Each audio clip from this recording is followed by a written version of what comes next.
First Night of Winter by Lilim. Sweet Apple Acres under the snow was an astonishing sight. Every field and every tree seemed crystallized, like a natural ice sculpture. In the distance, the purple barn under her white blanket looked like a painting. Rarity was walking slowly, admiring the landscape. Sweetie Belle, on the other hand, was too eager to reach their destination to care. "Come on, Rarity," she prayed her sister, jumping around her. "We'll be late." Rarity took a deep breath before replying calmly. "We're almost there, darling. What is the rush about anyway? You're going to spend the whole night with your friends." "I know, but we have a full program scheduled for afternoon and the evening," Sweetie explained, shining enthusiasm. "We'll at least try 5 special talents, and Applejack promised to teach us how to bake Granny's apple caramel cookies. How cool would that be for a cutie mark?" Rarity kept smiling and making a little nod every now and then, but she wasn't really listening. She was thinking about Applejack. It was hard for her to admit it, but she was really missing her friend's company in the last few weeks. They had seen each other almost every day at the new castle in Ponyville and spent a lot of time together, of course. But it always felt like a duty. There was something important to take care of, and they barely had the chance to talk. Besides, Rarity knew how much Applejack was working, and she didn't want to bother her in a few free moments. She didn't care to tell her what she was feeling either, too worried to make her uncomfortable. Lost in her thoughts, Rarity was already in front of her friend's house, with Sweetie Belle trotting happily by her side. She composed herself, glancing for the last time at the bags on her back. In the end, she had chosen a way to tell Applejack how important she was for her. "I hope she like it." A little knock on the farmer, and the farmer appeared on the doorstep. "Hello there."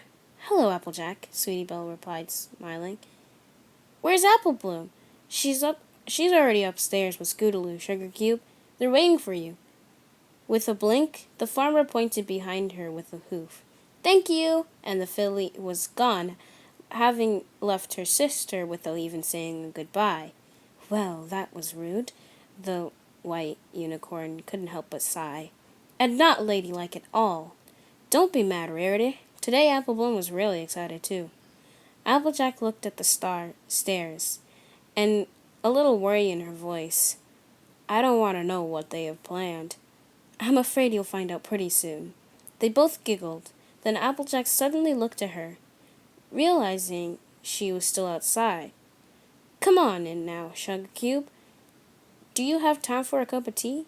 "I was hoping you would ask," Rarity admitted with a smile. The kitchen was warm and full of a delightful fragrance. Rarity felt her gaze wander and found 3 apple pies cooking in the corner, perfuming all the room with a pungent aroma of cinnamon. Applejack looked at them too while she was making some tea. Granny left a little gift for the fillies. She's always worried they don't eat enough. "How kind of her," Rarity commented, sitting at the table. "Where is she?" "Oh, Granny and Big Mac went to visit Aunt Goldie. They'll be back tomorrow morning," the farmer explained calmly. "So you're all alone today?" Rarity asked, a little concerned. "Do you need any help?" No need to worry, Sugar Cube," Applejack replied, gently sitting next to her. "I already finished all my chores, and I have the crusaders to keep me good company." "Rarity!" Sweetie Belle entered in the kitchen yelling, "I forgot my bag!" "Now, there's no need to rush or panic, dear. It's here." With all the patience that being an older sister requires, Rarity magically handed it to the young filly. Is it already time for the big surprise?" "Yes," Sweetie explained, running out with a huge smile on her face. "What big surprise?" Applejack asked, passing to her friend with a steaming mug. "Well," Rarity said, took a cautious sip before answering. Sweetie wanted to do something special for her friends this heartwarming eve. She paused just a second, giving Applejack an inquiring look. "And try a new skill to gain her cutie mark." The two shared a knowing smirk. Then Rarity continued. so she thought it would have been perfect to knit something for Applebloom and Scootaloo. How nice, Applejack commented, taking a mug in her hoof. Indeed, we bought enough wool to fill your barn, and spend a few lovely evenings with Fluttershy. He was so kind to teach us the basics. Rarity suddenly looked worried. Sweetie Belle had some difficulties. At the beginning, I offered my help, but of course, she insisted on doing it her own. Her expression softened in a smile. She didn't get any cutie mark, but she was sure put a lot of effort in her work. I hope Applebloom and Scootaloo will like their sweaters as much as she loved knitting it for them. She's so generous. As her sister, eh? The tenderness in her friend's voice made Rarity blush, but she recovered quickly. Well, now that you mention it, the white unicorn took out her bag a small package, wrapped in orange paper with a big red ribbon on top. I have something for you, darling. The gift levitated between them on the table. I'm afraid I spoiled the surprise, though. Applejack looked at her with eyes, in the eyes of full of concern. Oh, shoot. Thanks, Rarity, but you didn't have to, Sugar Cube. She bit her lips, letting a shame wind through her words. I got nothing for you. Oh, please, don't be silly, dear. It was a pleasure. Seeing that Applejack was still doleful, Rarity took a deep breath and added, Darling, while I was making this for you, I had time to think. The farmer lifted her gaze to meet hers, and Rarity's continued with a warm smile. About everything you did for me and what a great friend you are. The point is, I think I owe you more than just a simple present, but I would be glad if you'll accept it. Applejack slightly blushed, finally looking serene. All right. She began to open the package, smiling back. I wonder what it could be. Rarity, happy to see her friend relaxed, let out a small giggle. A long red scarf fell on Applejack's lap, unrolling itself and revealing a delicate weave decorated with golden apples. Amazed, the farmer opened her eyes wide, looking repeatedly at the scarf and at her friend. It's beautiful, Rarity. And you did something like that just a few lessons? You're a talent, Sugar Cube. The white unicorn waved modestly a hoof. I'm glad you like it, darling. Here, let me help. Glowing with magic, the scarf gently surrounded Applejack's neck, and Rarity couldn't help but admire the result of satisfaction. It looks precious on you. It's so soft and warm, the farmer replied, happily rubbed her cheek on the red wool. Thanks, Rarity. I'll wear it until winter wrap up. You're welcome, dear, she replied softly. Applejack was still admiring the gift, and she suddenly turned her face to her friend. Hey, I know how I can repay you. Oh, Applejack, I already told you. You don't have to. Rarity didn't see it coming, but an orange hoof sealed her lips, preventing her from finishing the sentence. Why don't you stay for dinner? And for the night, too, Rarity gave her friend a hesitant look, so Applejack kept talking, leaving the hoof where it was. There's enough food for every pony. It'll be fun.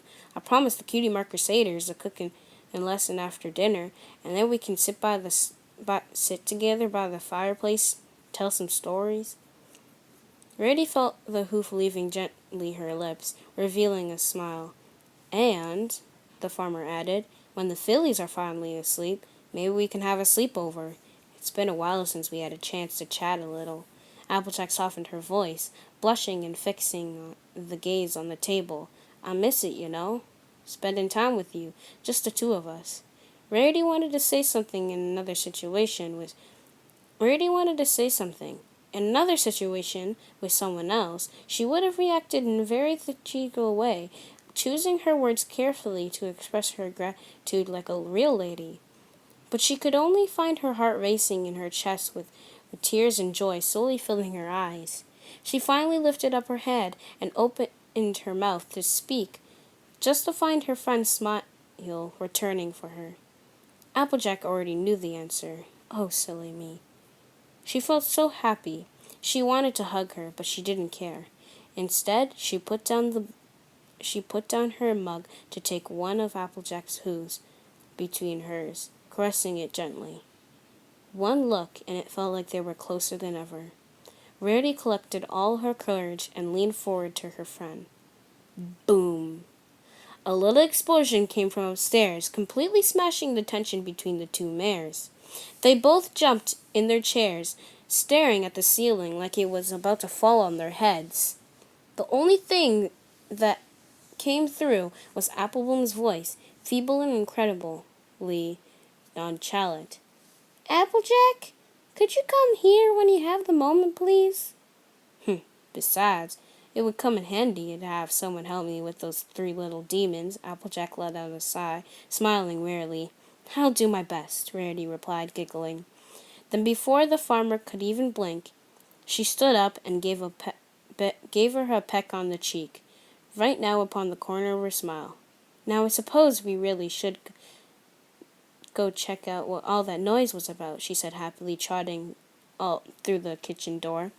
Are you coming, darling? Her voice already on her way to the stairs.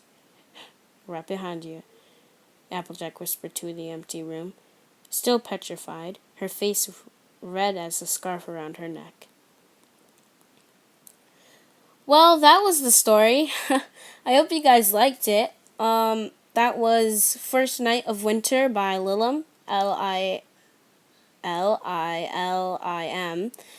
And yeah, so I hope you guys liked it. This is my first fanfic reading, and hopefully I did good. I mean, sure, I screwed up a little bit, but I'm not editing these, so if I screw up, then I screw up. But yeah, I hope you guys liked it, and I'm Gia a gamer for life, and I'll see you next time. Or actually, I guess I'm Electronic Harmony, and I'll see you guys next time. Bye, guys.